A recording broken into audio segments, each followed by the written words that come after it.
ഉണ്ടാവാവുന്നതാണ്.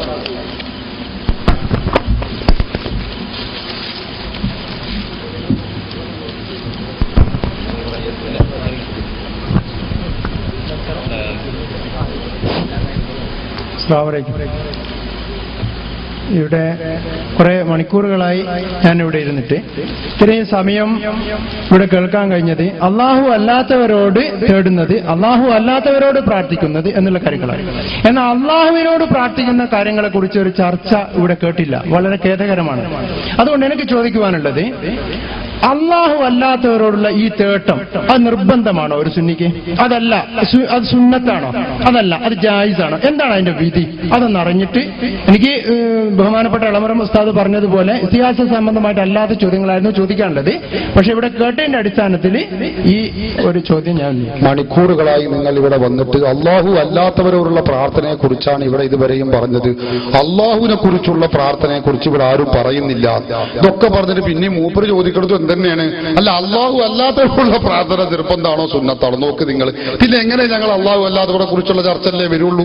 ചോദ്യത്തിനനുസരിച്ചല്ലേ മറുപടി പറയാ. നിങ്ങൾ ചോദിച്ചതിലുള്ള അബദ്ധം മനസ്സിലാക്കി തരാണ്. ഇവിടെ ഞാൻ ഒരുപാട് സമയമായി വന്നിട്ട് അള്ളാഹു അല്ലാത്തവരെ കുറിച്ചുള്ള ചോദ്യവും അതിന്റെ പ്രാർത്ഥനയെ കുറിച്ചാണ് നിങ്ങൾ ഇവരും പറഞ്ഞത്. ശരി, അള്ളാഹുവിനോട് ചോദിക്കുന്നതിനെ കുറിച്ച് വരെയും പറഞ്ഞില്ല. അഞ്ഞ അള്ളാഹിനെ പറ്റിയായിരിക്കും മൂപ്പർ ചർച്ച എന്ന് കരുതി കാത്തിരുന്ന് നോക്കുമ്പോ പിന്നെ മൂപ്പർക്കും പറയാനുള്ളത് തന്നെ, അല്ല അള്ളാഹു അല്ലാത്തവരോട് ചോദിക്കുന്നതിന് അതിപ്പോ നിർബന്ധമാണോ സുന്നത്താണോ? നോക്ക് നിങ്ങൾ, ഇങ്ങനെ തന്നെ ചോദ്യത്തിനനുസരിച്ചാണ് ഞങ്ങൾ മറുപടി. അല്ലാതെ ഞങ്ങൾ പഠിച്ചത് പാടുക എന്നുള്ളത് മുജാഹിദ് ചെയ്യുന്ന പോലെ ഞങ്ങൾ ചെയ്യാറില്ല.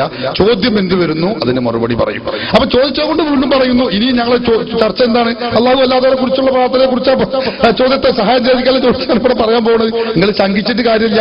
അല്ലെങ്കിൽ പിന്നെ ഞാൻ നേരത്തെ പറഞ്ഞ മാതിരി ഇങ്ങനെ പോകണം, ചോദ്യവും ഉത്തരവും വേറെ വഴിക്ക് പോകണം. അത് പറ്റൂലല്ലോ. അപ്പൊ അതുകൊണ്ട് വീണ്ടും അതന്നെ പറയുന്നു, അള്ളാഹു അല്ലാത്തവരോട് പ്രാർത്ഥിക്കൽ എന്നാണ് നിങ്ങൾ പറഞ്ഞത്. അത് ഞങ്ങൾക്കറിയില്ല. ഞാൻ നേരത്തെ പറഞ്ഞു, അള്ളാഹു അല്ലാത്ത മഹാത്മാക്കളോട് സഹായം ചോദിക്കൽ അത് നിർബന്ധമാണോ സുന്നത്താണോ അനുവദനീയമാണോ എന്നാണ് അദ്ദേഹം ചോദിക്കുന്നത്. വ്യത്യസ്ത ഘട്ടത്തിൽ വ്യത്യസ്ത രൂപത്തിൽ വരും. അതാണ് അതിന്റെ മസല. എല്ലാ സന്ദർഭത്തിലും ഒരുപോലെയാവൂല. ചില ഘട്ടത്തിൽ അത് നിർബന്ധമാവും, ചില ഘട്ടത്തിൽ അത് സുന്നത്താകും. ഇങ്ങനെയാണ് അതിന്റെ മസല. പക്ഷെ എങ്ങനെയായാലും ഇത് ചെയ്യുന്നവൻ ഇസ്ലാമിൽ നിന്ന് പുറത്തു പോയവനാണ്, മുശ്രിക്കാണ്, കാഫിറാണ്, അബൂജഹലിനേക്കാൾ കടുത്ത മുശ്രിക്കാണ് എന്ന വാദമാണ് നമ്മുടെ മുമ്പിലുള്ള ക്രമപ്രശ്നം. അത് ചെയ്യുന്നത് നിർബന്ധോ സുന്നത്തോ വാജിബോ അതല്ല നമ്മുടെ ചർച്ച. ഇങ്ങനെ ഒരാൾ ചെയ്തു പോയാൽ അവൻ ഇസ്ലാമിൽ നിന്ന് പുറത്തു പോകുമോ, മുശ്രിക്കാകുമോ, കാഫിറാകുമോ? ഇതാ ചർച്ച. ഞാൻ എന്റെ ഒരു ചർച്ചയാണ് ഉസ്താദിനോട് ചോദിച്ചത്. അതായത് എനിക്കറിയേണ്ടത്, ഞാൻ ഇസ്തിഹാസ ചെയ്യാതെ മരിച്ചു പോയാൽ ഞാൻ അള്ളാഹുവിനടുത്ത് കുറ്റക്കാരനാണോ? അതല്ല, ഞാൻ ചെയ്ത വകലേക്ക് പ്രതിഫലാണോ? അതുകൊണ്ട് അതെന്താണ് അതിന്റെ മസല? അതാണ് ഉസ്താദ് പറഞ്ഞത്. അതെ, അതിന് മറുപടിയാണ് ഞാൻ പറഞ്ഞത്. ഇസ്തിഹാസ പല രൂപത്തിലുമുണ്ട്. നിസ്കാരത്തിൽ ചില ഇസ്തിഹാസകളുണ്ട്, അത് നിർബന്ധമാണ്.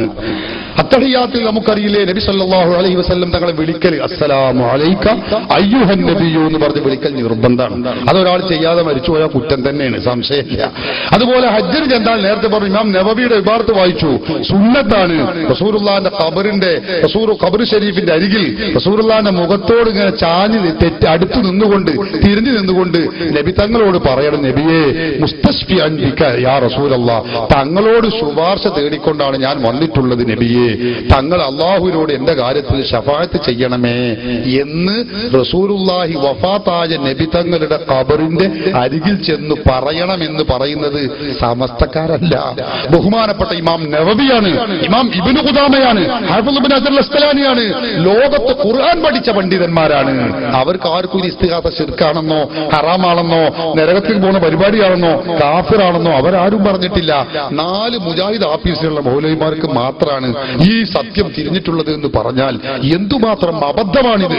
ലോകത്തുള്ള ബഹുമാനപ്പെട്ട ഇമാം ബുഖാരി മുതലുള്ള ഇമാം മുഹദ്ദിസുകൾ, ഇമാം മുസ്ലിം, അങ്ങനെ പോകട്ടെ, ഇമാം ബൈഹഖി, ഇമാം നവവി, ഗസ്സാലി, ഇമാമുൽ അർമൈൻ, എല്ലാവരും ചെയ്ത വിഷയമാണിത്.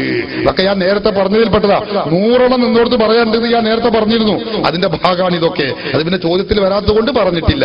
ഏതോ ആവട്ടെ സഹോദരന്മാരെ, എല്ലാവരും ചെയ്തതാണ്. അതൊക്കെ സുന്നത്തുമാണ്. അപ്പൊ അതുകൊണ്ട് തന്നെ ഇനി നിങ്ങൾ ചോദിക്കുന്നത് അതൊന്നും ചെയ്യാതെ ഞാൻ മരിച്ചാല് അത് പ്രശ്നമാണ്. ഇങ്ങനെ നിസ്കരിക്കാതൊക്കെ നിങ്ങൾ ചെയ്താല് നിസ്കാരത്തിലുള്ള ഇസ്തിഹാസൊക്കെ മാറ്റിയിട്ട് റസൂലുള്ളാഹിനെ വിളിയെ അങ്ങനെയൊക്കെ മാറ്റിയിട്ട് നിങ്ങൾ മരിച്ചു പോവാണെങ്കിൽ കുറച്ച് പ്രശ്നം തന്നെയാണ്, ബുദ്ധിമുട്ട് തന്നെയാണ്.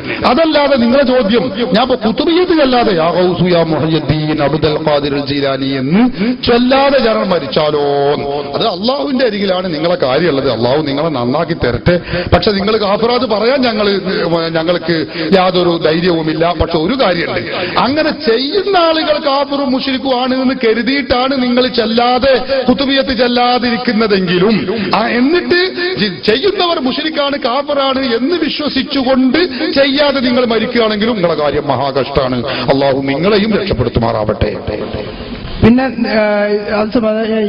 നേരത്തെ ഇവിടെ ഒരു SSF കാരനെ തന്നെ ചട്ടം കെട്ടിച്ചു കൊണ്ടുവന്നിട്ട് ഇവിടെ മുമ്പ് ഒരു പറഞ്ഞല്ലോ, അതായത് ഞാൻ മുജാഹിദേനും പിന്നെ ഇതാ ഞാൻ സുന്നിയായിക്ക് അല്ല എന്നൊക്കെ പറഞ്ഞല്ലോ.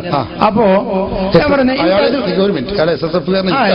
എനിക്കറിയില്ല മുജാഹിദിന്റെ പ്രവർത്തകനല്ല, ഞാനൊരു പ്രവർത്തകനല്ല. അല്ലെങ്കിൽ പിന്നെ SSF അറിയണമെങ്കിൽ നിങ്ങൾക്ക് ആളെ അറിയണ്ടേ? ഞാൻ പറയാം, അത് സമ്മതിക്കണം. അല്ല ഞാൻ പറഞ്ഞു തീരട്ടെ.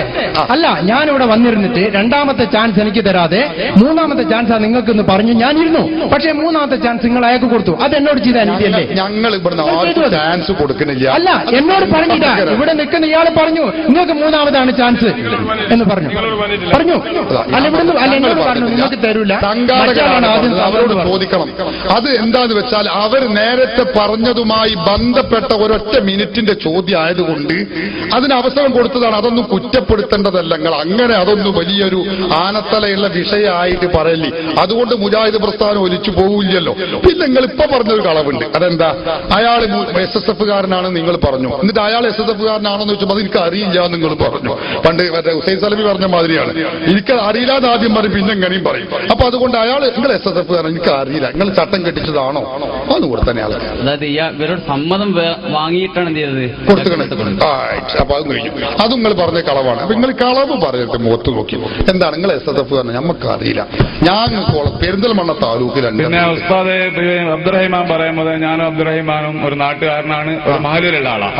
പിന്നെ എന്റെ ബംഗളൊക്കെ താമസിക്കുന്നത് അവന്റെ വീട്ടിന്റെ അപ്പുറമായിട്ട് ഉമ്മാന്റെ ജ്യേഷ്ഠത്തി എല്ലാവരും ഉണ്ട്, ബന്ധമുണ്ട്, അറിയുകയും ചെയ്യാം. ഒരുപാട് യോഗങ്ങൾക്ക് മുജാഹിദിന്റെ ഒരുപാട് യോഗങ്ങൾക്കും കൺവെൻഷനും പലതിനും എന്നെ ക്ഷണിക്കുകയെ പിന്നെ കത്ത് തരുവേ. ഞാൻ 1-2 പരിപാടിയിൽ ഞാൻ പങ്കെടുക്കുകയും ചെയ്തിട്ട് പിന്നെ അബ്ദുറഹിമാൻ തന്ന കേസറ്റ് തന്നെ രോഗവും പിന്നെ അതോടനുബന്ധിച്ച് അനുവദനീയമായ ചികിത്സ CD കേസറ്റ്, അതേപോലെ തന്നെ ഹുസൈൻ സൽഫിന്റെ കേസറ്റൊക്കെ എന്തുണ്ട് എന്റെ കൈവശമുണ്ട്. അത് ഞാനൊരു മുജാഹിദിന്റെ പ്രവർത്തകനെ അങ്ങനെ കല്യാണ വീട്ടുകളൊന്നും പിന്നെ അതേപോലെ ഞാൻ ക്ലാസ് എടുക്കാനൊന്നും പോയിട്ടില്ല. കാരണം അതിന് മാത്രം വിവരങ്ങളൊന്നും എനിക്കില്ലാത്തത് കൊണ്ട്. മെമ്പർഷിപ്പ് ഉണ്ടോ? ഇല്ല. കഴിഞ്ഞില്ല, വിഷയം തീർന്നു. അടുത്ത ചോദിക്കും.